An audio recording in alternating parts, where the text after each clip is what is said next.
नमस्कार फ्रेंड्स, आपका स्वागत है आपके अपने चैनल पर। और आज फिर से एक नया प्रैक्टिस सेट। इससे पहले हम जितने भी प्रैक्टिस सेट कवर कर चुके हैं उन सभी का लिंक आपको डिस्क्रिप्शन में मिल जाएगा। इसे देखने के बाद उन्हें ज़रूर देखें। और इस प्रैक्टिस सेट में हमने भूगोल के ऐसे प्रश्नों को रखा है जो पिछली परीक्षा में पूछे गए थे, तो बहुत ही इम्पोर्टेंट होने वाला है पूरा सेशन। देर तक देखिए। तो देखिए, पहला प्रश्न है कि यथोचित किस समास का उदाहरण है? द्वंद्व समास, अव्ययीभाव समास, तत्पुरुष समास या द्विगु समास। आंसर इसमें बी हो जाएगा सही। देखिए, अव्ययीभाव समास समास का पहला पद प्रधान होता है और समस्त पद वाक्य में क्रिया विशेषण का काम करता है। इसका पूर्व पद अव्यय है। उदाहरण जैसे समामति, आसन, प्रतिदिन, यथावत, प्रतिमा, प्रतिदिन आदि। दूसरा प्रश्न है, जिस समास में पहला पद संख्यावाचक होता है तो वह कहलाता है अव्ययीभाव समास, द्विगु समास, द्वंद्व समास या कर्मधारय समास। आंसर भी राइट हो जाएगा। उसे बोलेंगे हम द्विगु समास। तीसरा प्रश्न है, मैंने एक बूढ़े आदमी को देखा जो बहुत बीमार था। वाक्य किसका उदाहरण है? सरल वाक्य का, संयुक्त वाक्य का, मिश्र वाक्य का या सरल और संयुक्त दोनों वाक्यों का? तो देखिए, यहाँ पर आप मिश्र वाक्य का उदाहरण समझ सकते हैं, क्योंकि ऐसे वाक्य जिनमें सरल वाक्य के साथ कोई भी दूसरा उपवाक्य शामिल हो तो उन्हें हम मिश्र वाक्य कहते हैं। जैसे मिश्र वाक्य में मुख्य उद्देश्य और मुख्य विधेय के अलावा एक या अधिक क्रियाएं होती है। मिश्र वाक्य के निर्माण में प्रधान वाक्य और आश्रित उपवाक्य को जोड़ने के लिए संयोजक का प्रयोग होता है, जैसे कि, जो, क्योंकि, जितना, उतना, जैसे, वैसा, अब, तब आदि। ये संयोजक क्रिया है। ठीक है। अगला प्रश्न है, मध्ययुगीन भारत में सर्वप्रथम रुपया नामक सिक्का किस शासन ने निर्गत किया था? हुमायूं, अकबर, जहांगीर या शेरशाह? तो डी ऑप्शन राइट होगा। शेरशाह का शासनकाल भारतीय मुद्रा के इतिहास में परीक्षण का काल था। उसने मिश्रित धातु के सिक्कों का प्रचलन किया जिनकी तौल एवं आकार निश्चित था। उसके चांदी के रुपए की तौल 180 ग्रैम थी, जिसमें 173 ग्रैम विशुद्ध चांदी होती थी। इस पर प्रायः अरबी अक्षरों के अतिरिक्त नागरी अक्षरों में सुल्तान का नाम अंकित रहता था। अगला प्रश्न है, महमूद गजनबी का दरबारी इतिहासकार कौन था? हसन निजामी, उत्बी, फिरदौसी या चंद्रबरदाई? आंसर भी राइट होगा। महमूद गजनबी के दरबार में शाह नाम के लेखक फिरदौसी, अल-बरूनी, उत्बी आदि विद्वान थे। उत्बी महमूद गजनबी का दरबारी इतिहासकार था। अगला प्रश्न है, प्राचीन पत्तन पुहार किसके तट पर स्थित था? ताम्रपाणी, कावेरी, पेरियार, बैगई? आंसर इसमें बी राइट होगा। पुहार काकंदी बंदरगाह कावेरी के मुहाने पर अवस्थित है। प्रारंभ में चोल शासक करिकाल ने कावेरी तट पर पुहार के बंदरगाह को दुर्ग बनवाकर सुरक्षित किया। उसने इस कार्य में सिंगल लंका के युद्ध बंदियों को लगाया था। तमिल ग्रंथ पट्टी पन्नपाले में पुहार का बड़ा संजीव वर्णन मिलता है। अगला प्रश्न है, महावीर स्वामी को किस नदी के तट पर ज्ञानोदय प्राप्त हुआ था? स्वर्ण, संकृता, पलाशिनी, गंगा या ऋजुपालिका? आंसर डी राइट होगा। महावीर का जन्म वैशाली के कुंडग्राम के ज्ञातक कुल के तथा बज्जी संघ के प्रधान सिद्धार्थ के घर 540 ईसा पूर्व में हुआ था। इनकी माता तिरसाला लक्ष्मी गणराज्य की राजकुमारी थी, जो चेटक की बहन थी, तथा इनकी पत्नी यशोदा थी। 30 वर्ष की आयु में महावीर ने गृह त्याग कर दिया था। 8वां प्रश्न देखेंगे। फ्रेंड्स, आपसे रिक्वेस्ट है, इसको शेयर जरूर कर दें, लाइक भी कर दें। तो देखिए, 8वां प्रश्न है कि राख का टीला निम्नलिखित में से किस नपाषाणी स्थल से संबंधित है? बुदिहाल, संगन कुल्लू, कोली हेडवा, ब्रह्मगिरी? आंसर राइट होगा। राख का टीला कर्नाटक में तैमूर के पास बेल्लारी जनपद में स्थित संगन कल्लू नामक नवपाषाणकालीन पुरास्थल से राख का टीला मिला है। विद्वानों का अनुमान है कि यहाँ जानवरों का गोबर इकट्ठा करके आग लगा दी गई थी, जिससे ये टीला बना। बुधिहाल भी पुरातात्विक स्थल है, यहाँ भी राख के ढेर पाए गए थे, जो मध्यपाषाण कालीन है, जबकि ब्रह्मगिरी और कोलिड हवा से क्रमशः मानव कब्र एवं धान की खेती का प्रमाण मिला है। अगला प्रश्न है, किस अधिनियम के अंतर्गत प्रथम बार भारत में चुनाव के तत्व का प्रारंभ हुआ? भारतीय परिषद अधिनियम 1861, भारतीय परिषद अधिनियम 1892, भारतीय परिषद अधिनियम 1909, भारतीय परिषद अधिनियम 1919। बी ऑप्शन राइट होगा। 1885 में भारतीय राष्ट्रीय कांग्रेस की स्थापना हुई, जिसने संवैधानिक सुधारों की मांग की। इसके फलस्वरूप ब्रिटिश संसद ने 1892 का भारतीय परिषद अधिनियम पारित किया। अगला प्रश्न है, गांधी जी ने नमक सत्याग्रह का एकमात्र उद्देश्य क्या था? नमक कानून को निरस्त करना, सरकार के सत्ता की कटौती, आम लोगों के लिए आर्थिक राहत, भारत के लिए पूर्ण स्वराज।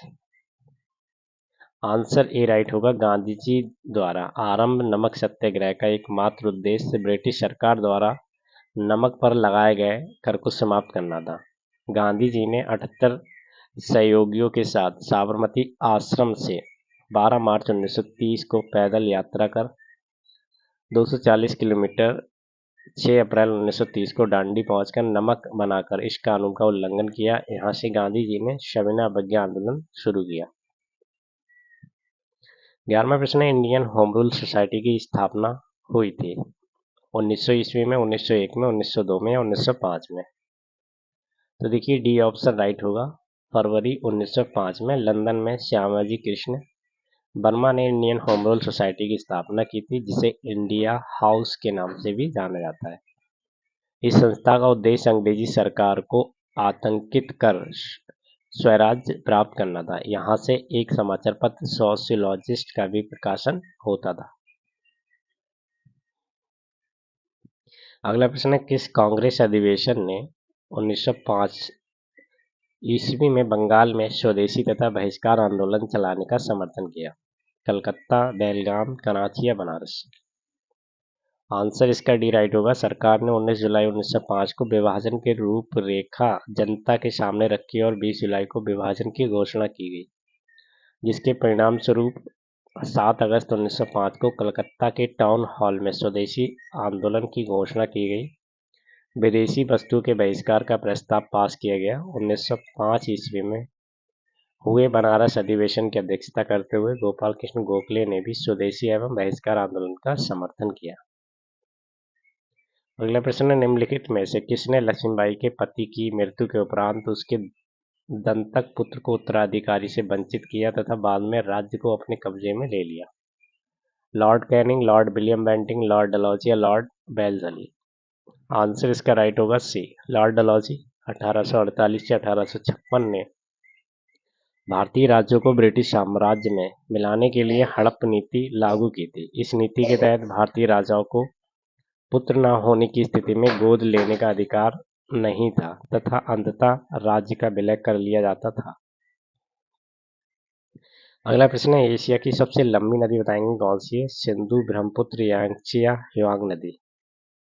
आंसर सी राइट होगा। एशिया की सबसे लंबी नदी चीन की यांगत्से नदी है। इसका बहाव क्षेत्र 8915 मील यानी कि 6300 किलोमीटर है। ये विश्व की तीसरी सबसे लंबी नदी है और नील और अमेजन का क्रमशः प्रथम और द्वितीय स्थान है। 15वां प्रश्न है, वृत्त ज्वार आता है जब सूर्य तथा चंद्रमा एक सीधी रेखा में होते हैं, जब सूर्य तथा चंद्रमा समकोण बनाते हैं, जब तेज हवा चल रही होती है, जब रात बहुत ठंडी हो। तो देखिए वृत्त ज्वार आते हैं सागरीय जल के ऊपर उठकर तल की ओर आगे बढ़ने की क्रिया ज्वार कहलाती है और ये आती है जब तेज हवा चल रही होती है। अगला प्रश्न है, सागपत्र यानी कि एल बटे सी दिया जाता है एक निर्यातकर्ता द्वारा, एक आयातकर्ता द्वारा, सीमा शुल्क अधिकारियों द्वारा या जहाजी कंपनी द्वारा? डी ऑप्शन राइट होगा। सागपत्र को क्रेडिट कार्ड भी कहा जाता है। जो हमेशा आयातकर्ता द्वारा प्रदान किया जाता है। अगला प्रश्न, उत्तर प्रदेश औद्योगिक विकास निगम स्थित है कानपुर में, लखनऊ में, आगरा में या नोएडा में? आंसर ए राइट होगा। उत्तर प्रदेश औद्योगिक विकास निगम का मुख्यालय कानपुर में है। उत्तर प्रदेश सरकार के अंतर्गत औद्योगिक एवं अवसंरचना विकास के प्रगति के लिए कार्यरत एक सार्वजनिक क्षेत्र का उपक्रम है। अगला प्रश्न है, राष्ट्रीय नियोजन में रोलिंग प्लान की अवधारणा लागू की गई थी। इंदिरा गांधी के द्वारा, राष्ट्रीय फ्रंट सरकार द्वारा, जनता सरकार के द्वारा या राजीव गांधी के द्वारा? सी ऑप्शन राइट होगा। गुरनार मंडल द्वारा प्रस्तुत रोलिंग प्लान अथवा चल योजना को भारत में प्रथम बार जनता सरकार द्वारा 1978 में लागू की गई थी। अगला प्रश्न, निम्नलिखित में से किसको मुद्रा की पूर्ति का विस्तृत माप माना जाता है? M1, M2, M3 या M4? आंसर राइट होगा सी। M3 को मुद्रा पूर्ति का विस्तृत माप माना जाता है। M3 बराबर M1 प्लस बैंकों की शाब्दी जमा है। 20वां प्रश्न, भारत का आर्थिक सर्वेक्षण संबंधित है योजना आयोग से, रिजर्व बैंक ऑफ इंडिया से, वित्त मंत्रालय से या वित्त आयोग से?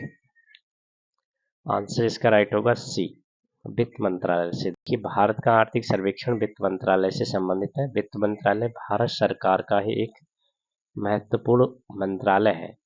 ये कराधान, वित्तीय कानून, वित्तीय संस्थानों, पूंजी बाजार, केंद्र तथा राज्य की वित्त और केंद्रीय बजट से जुड़े मामले देखता है। वित्त मंत्रालय की स्थापना 29 अक्टूबर 1946 को हुई थी।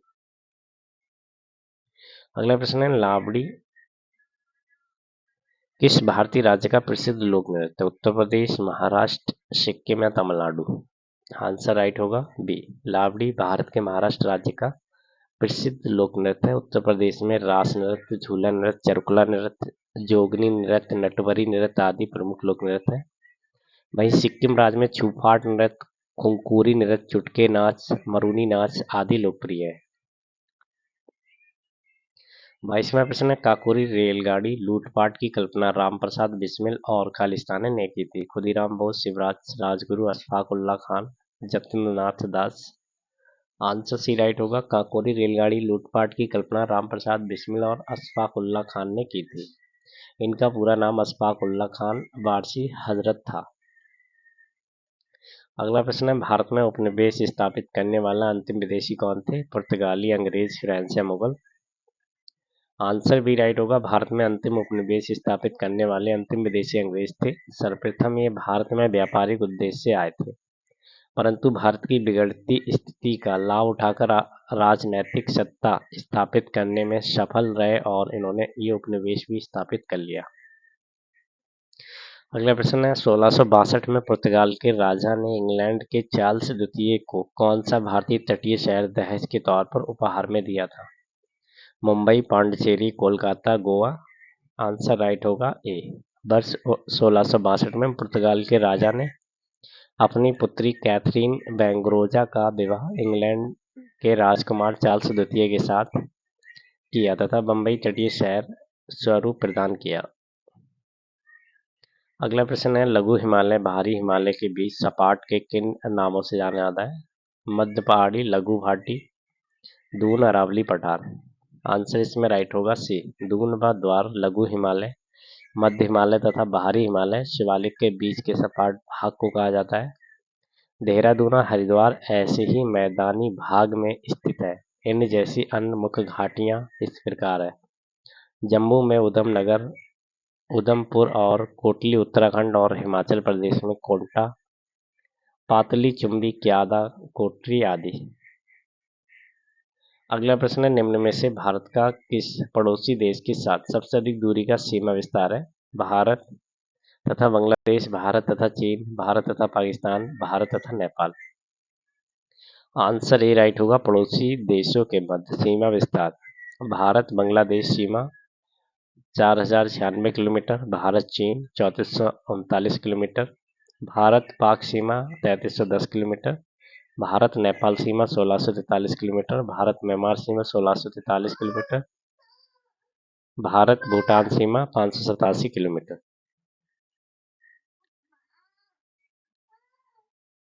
अगला प्रश्न है रोहतांग दर्रा भारत की किन श्रेणियों